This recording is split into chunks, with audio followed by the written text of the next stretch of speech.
আসসালামু আলাইকুম বন্ধুরা, আজকে আবারও দুটো রান্নার রেসিপি নিয়ে আপনাদের সামনে চলে এসেছি। তো বন্ধুরা, কাছে দূরে দেশ বিদেশে যেখান থেকে আমার এই ভিডিওটা দেখছেন, সবাইকে আমার অন্তর থেকে অনেক অনেক ভালোবাসা। তো বন্ধুরা, আশা করি আপনারা ভালো আছেন, যে যেখানে আছেন নিরাপদে আছেন, সুস্থ আছেন। আপনাদের ভালোবাসায় আমরা খুব ভালো আছি। তো বন্ধুরা, আজকে আলু দিয়ে পটল দিয়ে মাছের ঝোল আর বাঁধাকপি ভাজি রেসিপি নিয়ে আপনাদের সামনে চলে এসেছি। তো এদিকে আমি মাছটাকে কেটে ধুয়ে একদম পরিষ্কার করে নিয়ে চলে এসেছি বন্ধুরা। আর আলু আর পটলগুলোকে লম্বা লম্বা করে কেটে ধুয়ে পরিষ্কার করে নিয়ে চলে এসেছি বন্ধুরা। তো এদিকে আমি কড়াটাও বসিয়ে দিয়েছি। কড়াটা আমার গরম হয়ে গেছে, আর কড়াতে আমি দিয়ে দিলাম সরিষার তেল। তেলটাও আমার গরম হয়ে গেছে, মাছগুলো আমি ভাজতে দিয়ে দিলাম বন্ধুরা। মাছ তো আমরা সবাই ভাজতে জানি, তবুও ভিডিওর মাধ্যমে কিছু কিছু অংশ আপনাদের সামনে তুলে ধরি বন্ধুরা। মাছগুলোকে উল্টে পাল্টে খুব ভালো করে লাল লাল করে ভেজে নিলাম বন্ধুরা। এদিকে সমস্ত মাছগুলো একই পদ্ধতিতে ভেজে নিলাম বন্ধুরা। ওই মাছ ভাজা তেলের মধ্যে এবারে আলুগুলোকে একটু লাল লাল করে ভেজে নেব। তো আলুগুলো দিয়ে দিলাম।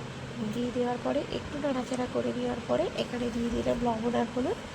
লবণ আর হলুদটা দেওয়ার পরে আলুগুলোকে আমি খুব ভালো করে মিশিয়ে নেব। তো আলুগুলোকে একটু সময় নিয়ে আমি লাল লাল করে ভেজে নেব বন্ধুরা। তো বন্ধুরা, আমি তো আর বড়ো বড়ো ইউটিউবারদের মতো না খুব ভালো করে ভয়েস দিতে পারি না।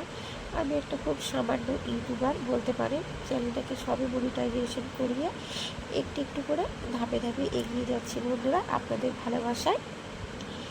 তো আলুগুলো আমার খুব ভালো করে ভাজা হয়ে গেছে বন্ধুরা। আলুগুলোকে তুলে নিয়ে ওই তেলের মধ্যে আমি পটলগুলোকে একটু লাল লাল করে ভেজে নেব। তো পটলগুলোকে আমি দিয়ে দিলাম বন্ধুরা। তেলের মধ্যে দিয়ে দেওয়ার পরে খুব ভালো করে একটু নাড়াচাড়া করে দিলাম। তারপরে দিয়ে দিলাম অল্প করে একটু লবণ আর একটু হলুদ দিয়ে দেবো। দিয়ে পটলগুলোকে একটু লাল লাল করে ভেজে নেব। কোনো কাজ সহজ নয় বন্ধুরা, সব কাজের পিছনে অনেক রকমের পরিশ্রম আছে, অনেক রকমের কষ্ট আছে। সব কাজটাই কষ্ট না করলে কেষ্ট মেলে না।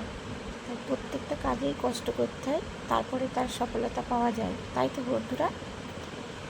তো সেরকমই বলতে পারেন, ইউটিউবে একটা চ্যানেল খুলেছে আর তার পিছনে সময় দিচ্ছি, একটু কষ্ট করছি। যদি জীবনে কোনো দিনে সফলতা পাই, কোনো উন্নতি করতে পারি সেই আশায়। তো পটলগুলোকে আমি তুলে দিলাম বন্ধুরা। তুলে নেওয়ার পরে ওই তেলের মধ্যে দিয়ে দিলাম পেঁয়াজ কুচি আর লঙ্কা কুচি। পেঁয়াজ কুচি লঙ্কা কুচিটা দেওয়ার পরে তেলের সঙ্গে একটু নাড়াচাড়া করে নেব বন্ধুরা, একটু ভাজা ভাজা করে নেব। এদিকে আমার একটু ভাজা ভাজা করা হয়ে গেছে। এরপর আমি দিয়ে দেবো আদা আর রসুন একসঙ্গে বাটা। সেটাকে দেওয়ার পরে পেঁয়াজের সঙ্গে একটু সময় নিয়ে ভেজে নেব বন্ধুরা। যেহেতু আদা রসুনের একটা কাঁচা গন্ধ আছে, এটাকে 2-4 মিনিট খুব ভালো করে ভাজা ভাজা করে নেওয়ার পরে এখানে দিয়ে দিলাম সমস্ত রকমের গুঁড়ো মশলা। জিরে গুঁড়ো, ধনে গুঁড়ো, হলুদ গুঁড়ো, কাশ্মীরি লঙ্কার গুঁড়ো, আর ঝালের জন্য দিয়ে দিলাম অল্প একটু সানরাইজের লঙ্কার গুঁড়ো। দিয়ে দেওয়ার পরে একটু নাড়াচাড়া করে নেওয়ার পর এখানে দিয়ে দিলাম একটু জল দিয়ে মশলাটাকে আমি খুব ভালো করে কষে নেব।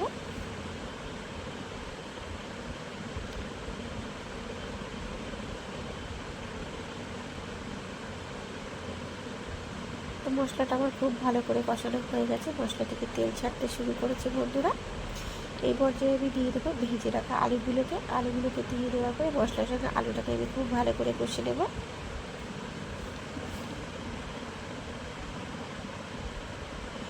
তো বন্ধুরা, আমি একটা সাধারণ ঘরের বৌমা বলতে পারেন, মধ্যবিত্ত ঘরের বউ। অনেক আশা নিয়ে ইউটিউবে একটা চ্যানেল খুলেছি, দেখা যাক কতদূর যেতে পারি। আদৌ কোনো দিন উন্নতি করতে পারবো কিনা পারবো সেটাও জানি না। আলুটাকে খুব ভালো করে কষে নিয়ে তারপরে ভেজে রাখা পটলগুলোকে দিয়ে দিলাম।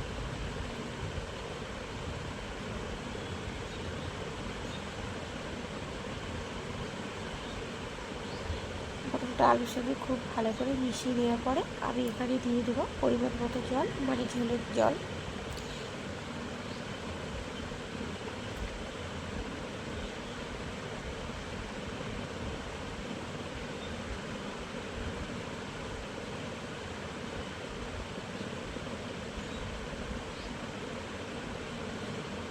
এখানে আমি পরিমাণ মতো জলও দিয়ে দিলাম বন্ধুরা।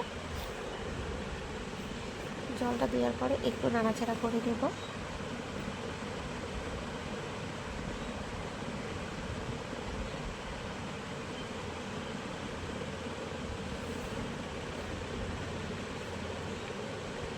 এদিকে আমার ঝোলটা খুব ভালো করে ফুটে গেছে, আলু পটল সিদ্ধ হয়ে গেছে। এরপরে ভিজে রাখা মাছগুলোকে আমি একে একে দিয়ে দেবো। তো বন্ধুরা, আমার এই ঘরোয়া রান্নাগুলো আপনাদের কেমন লাগে অবশ্যই কমেন্ট করে জানাবেন।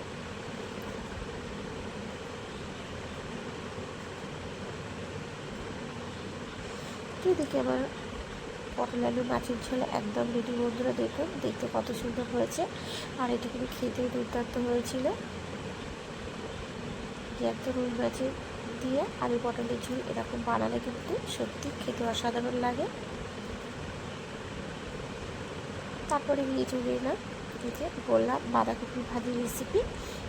তো বাঁধাকপি ভাজির রেসিপি শেষের লুকটাও প্রথমে আপনাদের সামনে তুলে ধরেছি বন্ধুরা, দেখুন দেখতে কত সুন্দর লাগছে।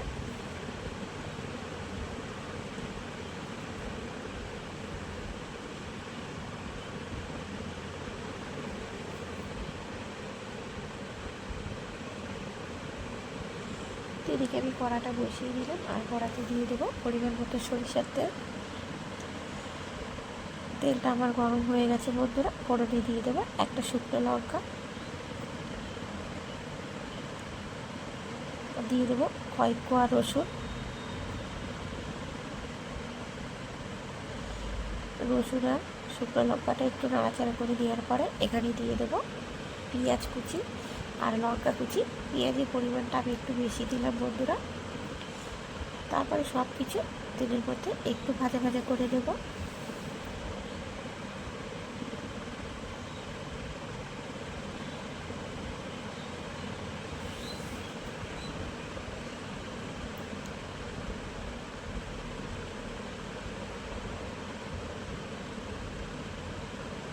তারপরে এখানে সিদ্ধ করে রেখেছিলাম বাঁধাকপিটা লবণ আর হলুদ দিয়ে, সেটাকে এই তেলের মধ্যে দিয়ে দিলাম বন্ধুরা।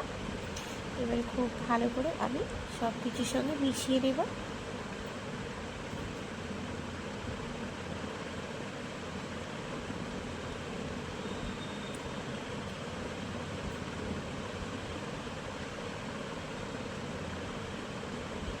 তো আমি বাঁধাকপি ভাজিতে খুব বেশি মশলা ব্যবহার করিনি বন্ধুরা, সামান্য কয়েকটা উপকরণ দিয়ে এই বাঁধাকপি ভাজির রেসিপিটা আজকে আপনাদের সঙ্গে শেয়ার করলাম।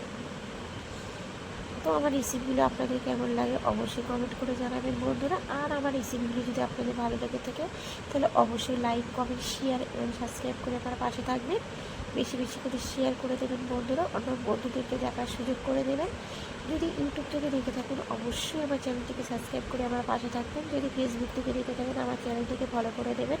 পুরনো বন্ধুরা তো আমার ভিডিওটা দেখবেন। আমার চ্যানেল পেজে যদি কোনো নতুন বন্ধু এসে থাকেন বন্ধুরা অবশ্যই আমার চ্যানেলটিকে সাবস্ক্রাইব করে আমার পাশে থাকবেন। আর পাশের বেল আইকনটিকে অন করে রাখবেন বন্ধুরা, যাতে আমি ভিডিও ছাড়লে প্রথমেই নোটিফিকেশান আপনাদের কাছে পৌঁছে যায়। তো এরকম ঘরোয়া রেসিপি নিয়ে আপনাদের সঙ্গে আবার দেখা হবে বন্ধুরা। ততক্ষণ আপনারা ভালো থাকবেন, সুস্থ থাকবেন, সাবধানে থাকবেন। আজকের মতো আল্লাহ হাফেজ।